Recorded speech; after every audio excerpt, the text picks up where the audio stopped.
미리미리 예상하고 대비하면 참 좋겠지만 실제로는 어떤 계기가 되는 큰 일이 벌어지고 나서 부랴부랴 대책이 세워지고 법안이 마련되는 경우가 많습니다. 지금은 비상문이 없는 대형 건물은 찾아볼 수가 없는데 비상시에 많은 사람이 동시에 탈출할 수 있는 이 비상문은 언제부터 생겨난 걸까요?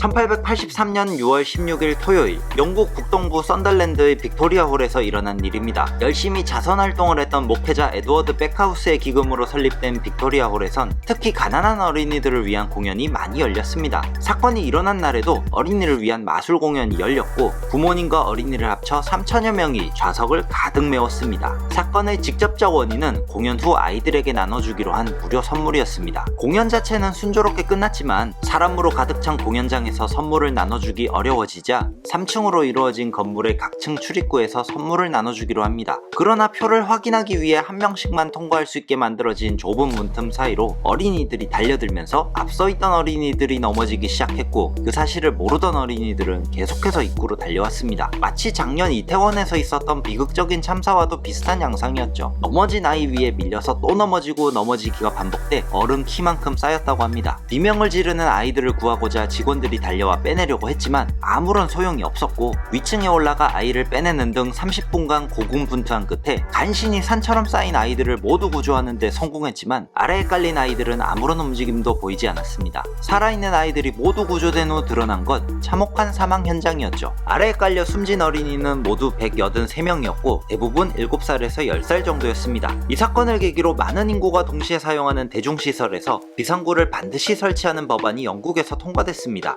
이 법은 대형 시설에서 바깥으로 열리며 안쪽에서 잠금을 풀 수 있는 비상구를 최소한 일정 수 이상 만들도록 강제하고 있습니다. 그리고 다른 국가에서도 이런 법이 생겨났죠. 하지만 이것만으로 대형 참사를 막기엔 역부족이었나 봅니다. 구독해주세요. 1903년 12월 30일 미국 일리노이주 시카고의 이로쿼이 극장에서는 뮤지컬 공연이 열렸습니다. 시카고는 1871년 10월 8일부터 10일까지 대화재가 일어나 도시의 상당 부분이 파괴되고 300여 명의 주민이 사망한 역사가 있습니다. 그렇기에 이로쿼이 극장은 처음 지어질 때부터 막대한 자본을 들여 화려하면서도 안전에 많은 신경을 썼습니다. 아니 적어도 그렇게 홍보했습니다. 27개나 되는 비상구와 현재는 발암물질이라 절대 쓸 수 없지만 당시엔 뛰어난 방화제였던 성면도 내장재로 쓰였죠. 신문에도 화재에 안전하다고 홍보하는 등 20세기 빠르게 성장하는 공연 산업을 위한 완벽한 공연장으로 보였습니다. 1602석 규모로 개관한 이 극장에서 연말 연휴를 맞아 푸른 수염의 사나이를 관람하기 위해 2천여 명의 관객이 몰렸습니다. 좌석보다 훨씬 많은 관객이 있었으니 좌석에 앉지 못한 사람은 통로마다 빼곡히 서서 공연을 봐야 했죠. 그러나 이때 무대를 비추는 조명의 전기 배선에서 불꽃이 일며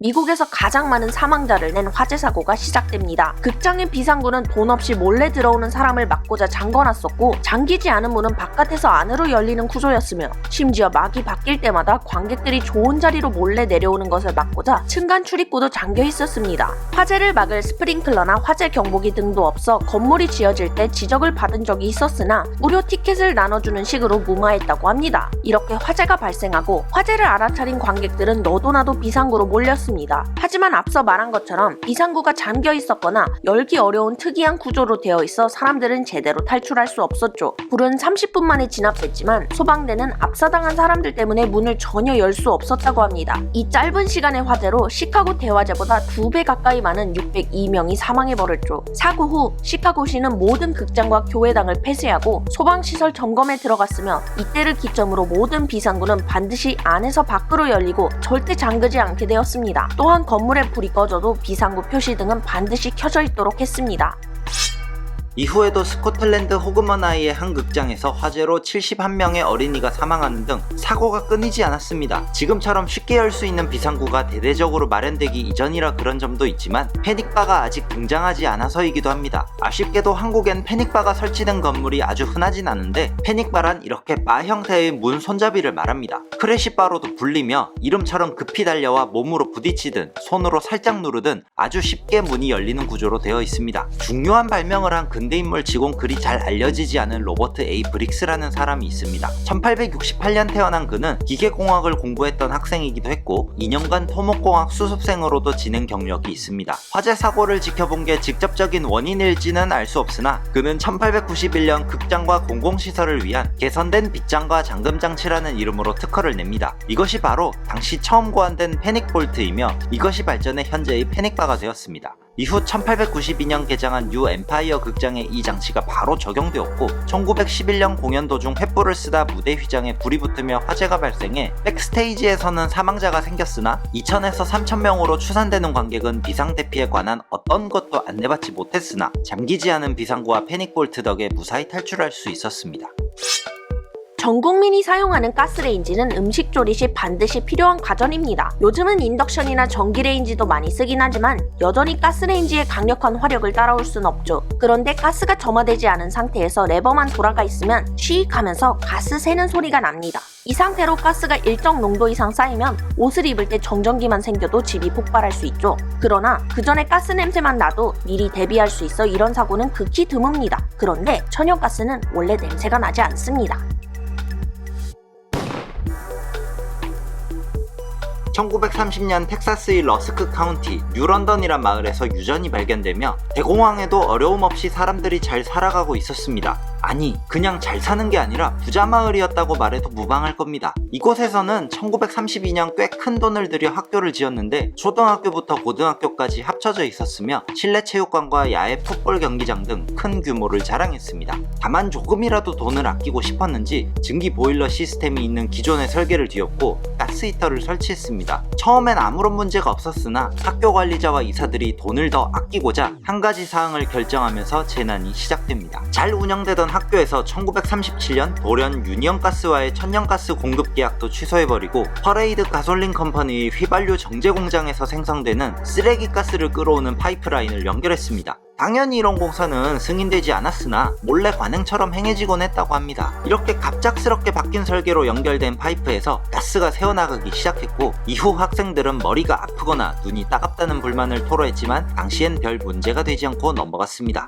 그러던 1937년 3월 18일 사고가 발생합니다. 학교 내엔 이미 가스가 가득 찬 상태였고 누군가가 플러그를 꽂다 발생한 스파크로 순식간에 학교 전체가 폭발해버립니다. 수 킬로미터 밖에서도 폭발음이 들릴 정도였고 사람 키만한 콘크리트 덩어리가 60m나 날아가 자동차에 박히기도 했습니다. 폭발 자체로 사망한 사람도 있었겠으나 대부분은 건물의 벽이 무너지며 철근과 콘크리트 덩어리에 깔려 사망했습니다. 이렇게 사고 당시 사망한 사람은 무려 298명이며 이후 부상이 악화돼 수십 명이 추가로 사망했습니다. 대부분이 초등학교 5학년에서 고등학교 2학년 사이 학생들이었죠. 구독해주세요. 지역 역사가에 따르면 사고 현장은 정말 참혹했으며 금세 장례식장엔 아주 긴 자동차 행렬이 생겨났다고 합니다. 또한 현장에 가장 먼저 도착한 유나이티드 프레스의 한 기자는 해질 무렵 자신이 도착했을 때 커다란 조명들이 산처럼 쌓인 돌무더기를 비추고 있었고 주민들이 직접 손으로 무너진 잔해를 해치고 있었다고 합니다. 대부분 사람은 유전마을임을 대변하듯 유전에서 일하는 작업자들이었습니다. 참 아이러니한 점은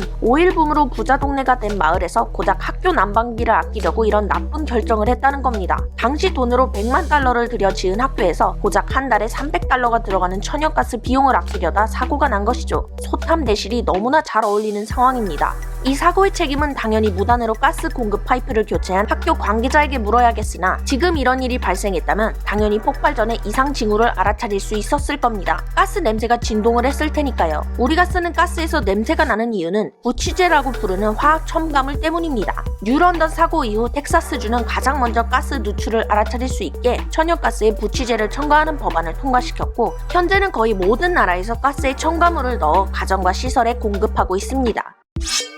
초창기엔 가스도 냄새가 났습니다. 1800년대에 쓰던 가스에선 벤젠이나 톨루엔 등이 들어있었기 때문이죠. 그러다 이런 물질도 제조 공정에서 제거할 수 있게 되며 냄새가 완전히 사라졌는데 뉴런던 사고를 계기로 다시 냄새를 일부러 넣게 되었습니다. 말 나온 김에 어떤 화학물질이 부취제로 쓰이는지도 간단히 살펴봅시다. 당연히 부취제는 일상생활에서 흔하게 맡아야 하는 물질이므로 인체에 무해해야 합니다. 또한 1000분의 1 정도의 적은 농도여도 확실하게 구분할 만큼 특이한 냄새가 나야 하며 가스 파이프와 같은 설비를 부식시켜서도 안됩니다. 그리고 가스가 연소될 때 함께 완전 연소되거나 그에 준하는 수준으로 연소되어 없어질 수 있어야 합니다. 마지막으로 가격도 저렴해야 합니다. 이렇게 부취제로 쓰이는 물질은 여러 종류가 있는데 이름도 어렵고 굳이 알 필요도 없습니다. 간단히 설명하자면 한국에서는 양파 썩는 냄새, 마늘 냄새, 석탄 냄새 등이 나는 부취제를 쓰고 있으며 여러 물질 중 한 가지만 쓰기도 하고 2가지 이상 섞어서 쓰기도 합니다. 인프라가 고도화된 현재엔 가스 누출로 인한 사고는 현저하게 줄었습니다. 줄었으나 2016년 부산에서 부취제가 유출되며 사람들이 가스 냄새가 진동한다고 가스 누출로 오인한 사고가 발생하기도 했습니다.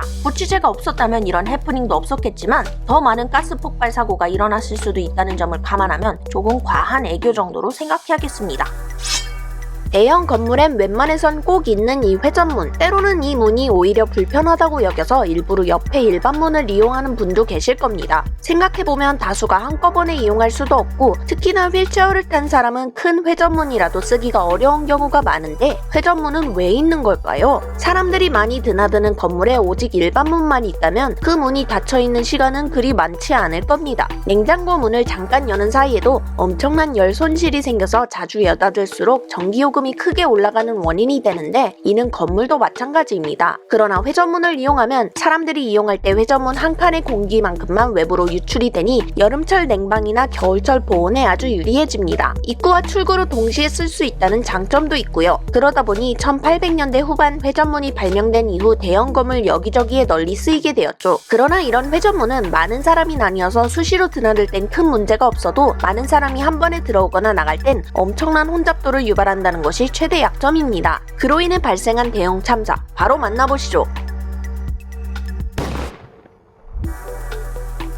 보스턴 시내에 자리 잡은 코코넛 그로브는 당시 공식적으로는 나이트클럽이 보스턴에 존재하지 않았지만 사실상 나이트클럽과 다름없는 레스토랑이었습니다. 잘 나가는 시기와 망해가는 시기가 있는 다른 유명 가게들처럼 코코넛 그로브 역시 1920년대 말엔 매우 유명했으나 대공황이 왔던 시기인 1930년대엔 어려움을 겪게 됩니다. 그러다 다시 활기를 찾은 게 2차 세계대전이 발발했을 때였죠. 코코넛 그로브는 지하와 1층으로 이루어진 건물로 지하엔 바와 멜로디 라운지라는 공간이 있었고 창고와 주방도 있었습니다. 지상엔 커다란 식당 공간과 밴드 공연을 할 수 있는 무대를 포함한 무도회장이 있었죠. 게다가 천장은 걷어낼 수 있는 형태로 만들어져 따뜻한 날엔 하늘을 그대로 볼 수 있었습니다. 다만 이 건물의 주요 통로는 회전문 단 하나였습니다. 1942년 11월 28일 토요일은 근처에서 풋볼 경기가 있었던 날이었습니다. 2차 세계대전 자금 마련을 위한 채권 판매 캠페인을 하던 유명 할리우드 스타 벅 존스도 이날 코코넛 그로브를 찾았습니다. 코코넛 그로브 지하 멜로디 라운지에서 좀 더 은밀하게 데이트를 즐기고 싶었던 한 손님이 주변을 더 어둡게 하고자 전구 하나를 느슨하게 풀어 불이 들어오지 않게 한 일이 화근이 되었습니다. 대략 오후 10시가 지났을 때 그릇을 치우던 종업원은 이 전구를 다시 끼우러 갔습니다. 이 구석진 곳의 전구는 인조 야자나무 위에 있었는데 너무 어두워 소켓이 보이지 않았던 종업원은 성냥에 불을 붙여 이곳을 비춰봅니다. 구독해주세요. 잠시 뒤 그곳의 손님들은 야자나무가 불타오르는 모습을 목격하게 됩니다. 아주 짧은 시간 만에 야자나무는 완전히 타오르기 시작했고 일하던 바텐더들이 주변에 물과 탄산수를 모조리 뿌려대며 불을 끄려고 했습니다. 이미 손님들은 유일하게 1층으로 연결된 통로인 대략 1.2m 폭의 계단으로 몰려들었고 야자나무에 이어 주변 다른 가구까지 옮겨붙은 불은 이내 유독가스를 내뿜기 시작했습니다. 좁은 계단으로 사람이 몰리자 사람들은 빠르게 빠져나갈 수 없었고 불길은 출입구와 화장실이 있는 1층 로비까지 번졌습니다. 불이 난 걸 알게 된 1층 손님까지 사람들 모두가 작은 회전문으로 달려들었습니다. 처음 몇 명은 빠르게 빠져나올 수 있었지만 회전문은 구조상 사람들이 급하게 오고 갈 수 없습니다. 회전문이 돌아갈 때 누군가의 팔 하나만 끼워도 문 전체가 작동을 못하게 되죠. 그렇게 사람이 문틈에 끼이자 회전문은 더 이상 돌아가지 않았고 그냥 벽이나 마찬가지가 되었습니다. 이 큰 건물에 다른 비상구는 없던 걸까요? 앞서 여러 참사가 있었음에도 배운 점이 없었는지 아니면 화재가 나지 않을 거란 자신이 있었는지는 몰라도 몰래 들어와 밥을 먹는 사람을 막고자 비상구는 다 잠궈놨던 조치 때문에 가까스로 비상구를 찾아낸 손님조차 그곳으로 탈출할 수 없었습니다.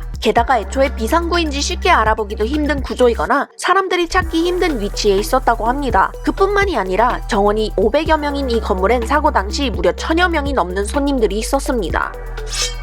다행스럽게도 꽤 많은 손님은 내부를 잘 아는 직원들을 따라 화재로 조명이 꺼진 어두운 복도를 통과해 탈출할 수 있었고 비상구 잠금을 푸는 데에 성공해 탈출한 사람들도 있었습니다. 직원들은 건물 구조를 잘 아니 건물 뒤편의 창문으로 탈출하기도 했고요. 그러나 빠르게 퍼진 불과 엄청난 열기, 유독한 연기로 대부분 손님은 탈출의 기회조차 없었죠. 우연하게도 코코넛 그로브에 불이 붙은 10시 15분에 이곳과 아주 가까운 곳에 차량 화재로 출동한 소방관들이 있었습니다. 그들은 지나가던 시민의 제보를 받고 즉시 코코넛 그룹으로 출동했으며 건물 여기저기서 빠져나오는 사람들을 구조하는 한편 건물 내부로 진입을 시도했지만 나오는 게 어려운 만큼 들어가는 일도 만만치 않았습니다. 잠긴 비상구나 출입구엔 산 사람과 죽은 사람이 뒤섞여 어깨 높이만큼 쌓여 있었고 건물 전체에서 여전히 유독가스가 내뿜어지는 상황이었죠. 사고가 완전히 마무리된 이후 집계된 사망자는 무려 492명이었으며 부상자는 166명이었습니다. 단일 화재 사고기 중 코코넛 그로브 화재는 지난 영상에서 다뤘던 이로커이 극장 화재 다음으로 많은 사망자를 냈죠.